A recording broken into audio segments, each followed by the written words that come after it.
શું કહે છે કે રાજુભાઈ માં પેલા જેવો હવે દમ નથી, પેલા જેવી ગર્જના કરતા નથી, આકલા પડકારા કરતા નથી, રાજુભાઈ ઢીલા પડી ગયા. આવું ઘણાએ સાંભળ્યું છે. પરિવારની સામે ગર્જના કરાય કે બહાર કરાય? ખેડૂત મારો પરિવાર છે એની સામે ગર્જના નથી કરતા. જે દિવસે જરૂર પડે તે દિવસે રાજકીય પાર્ટીઓની સામે સિંહની માફક ગર્જના કરશું.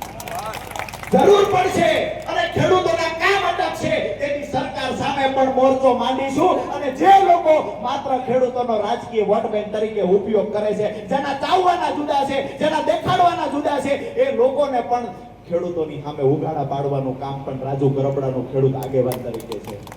આવનાર દિવસોમાં કઈ પાર્ટીમાં જશે, શું કરશે, ખૂબ ચર્ચાઓ થઈ.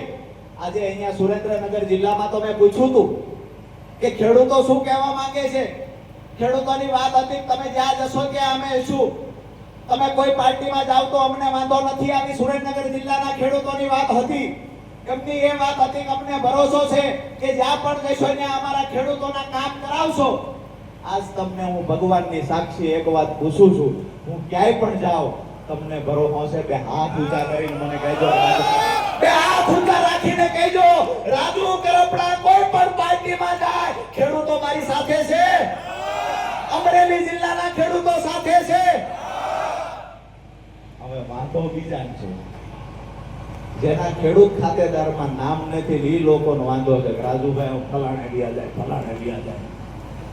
જેને જિંદગીની અંદર ખેડૂતો માટે આવેદન પત્ર આપ્યું નથી, ખેડૂતના મુદ્દા શું છે એ ખબર નથી, જેને વિશ્વાસઘાત સિવાય જિંદગીમાં કાંઈ કર્યું નથી, એ લોકો આજે ખેડૂતોના હિતની વાતો કરવા નીકળ્યા છે.